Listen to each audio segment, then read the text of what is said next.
Di sini saya akan mempresentasikan hasil proposal saya yang berjudul Pengaruh Penerapan Prinsip Good Corporate Governance terhadap Organisasi Pengelolaan Zakat, Studi Kasus Badan Amil Zakat Nasional Kabupaten Bengkalis. Baik, di sini saya akan menjelaskan bagian latar belakang. Bagian latar belakang dalam proposal ini, pengelolaan zakat di Indonesia terus berkembang dengan hadirnya berbagai lembaga zakat, termasuk Basnas seperti lembaga resmi negara. Zakat memiliki peran strategi dalam menciptakan keadilan sosial dan pengentasan kemiskinan.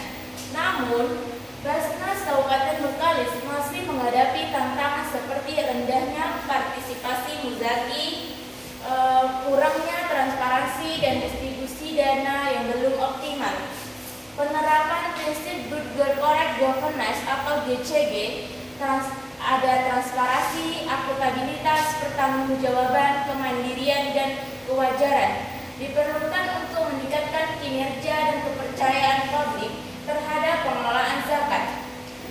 Penelitian ini bertujuan untuk mengkaji sejauh mana GCG diterapkan dan pengaruhnya terhadap efektivitas kinerja Basnas Bengkalis.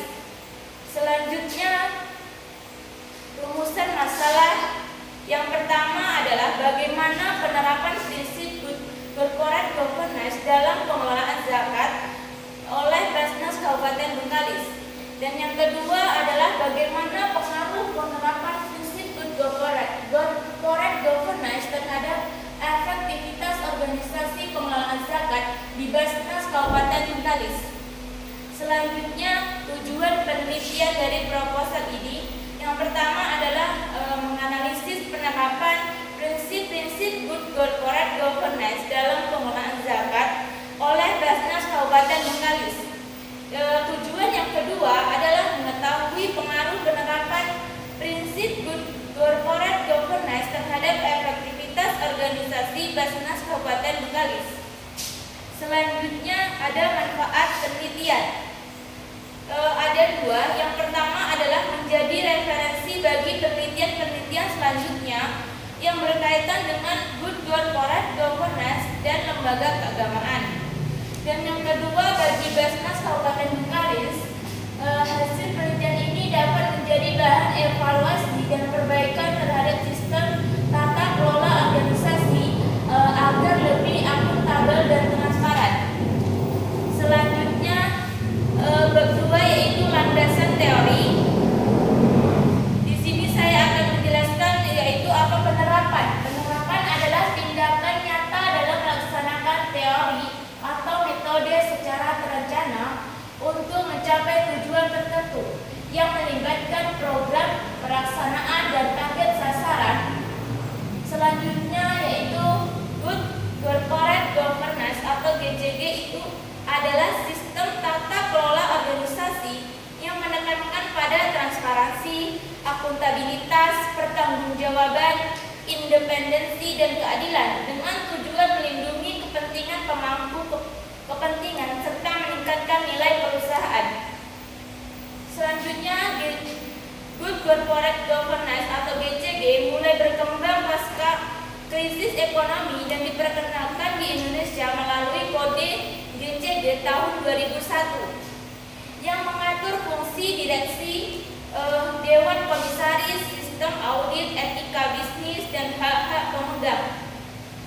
Pemegang GCG memberikan manfaat seperti peningkatan efisiensi, komunikasi, citra perusahaan, dan kepuasan pelanggan.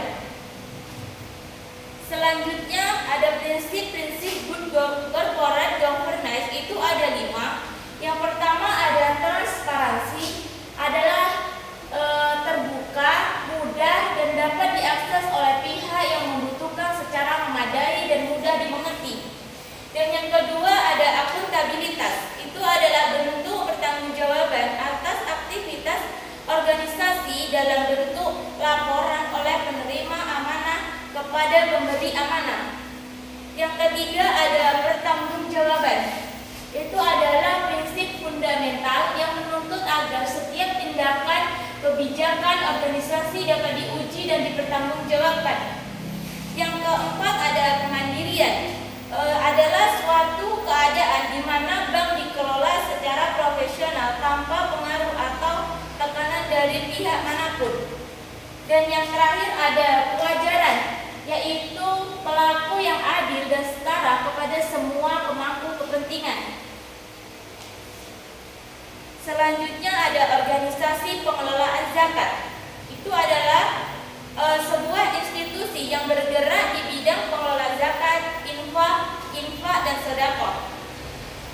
Jenis-jenis organisasi pengelolaan zakat itu ada 3. Yang pertama, Badan Amin Zakat Nasional atau Basnas.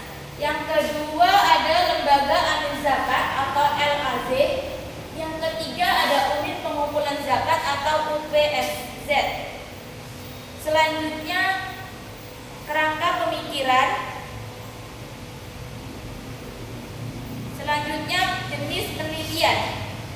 Jenis penelitian dalam proposal saya yaitu penelitian kuantitatif, dan metode yang digunakan adalah metode langsung yang dilakukan dengan jalan survei langsung ke objek penelitian. Survei dapat dilakukan menggunakan alat bantu daftar, pertanyaan, kuesioner yang akan disebarkan di objek penelitian. Dengan melakukan survei, penelitian akan mendapatkan data kemudian mengolah sendiri. Selanjutnya, sumber data. Jadi data primer diperoleh secara langsung. Dalam penelitian ini berupa hasil pembagian kuesioner terhadap responden. Dalam data sekunder, data ini berupa laporan keuangan dari organisasi pengelolaan zakat. Selain itu, data yang diperoleh melalui buku-buku, melalui berita online, jurnal, dan artikel yang relevan. Selanjutnya yaitu metode pengumpulan data. Yang pertama ada kuesioner, yang kedua dokumentasi, dan yang ketiga observasi, dan yang keempat melalui studi pustaka. Selanjutnya populasi, sampel, dan teknik pengambilan sampel. Populasi di sini, di dalam penelitian ini, yang dimaksud dengan populasi adalah seluruh karyawan atau amin zakat yang bekerja di Badan Amin Zakat Nasional Kabupaten Bengkalis. Selanjutnya bagian sampel. Teknik pengambilan sampel dalam penelitian ini menggunakan teknik yaitu sampel jenuh. Sampel jenuh adalah teknik penentuan sampel bila semua anggota populasi relatif kecil.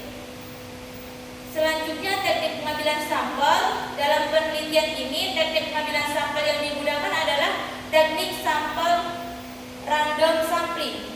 Artinya sebagai teknik sampling yang dipilih secara acak.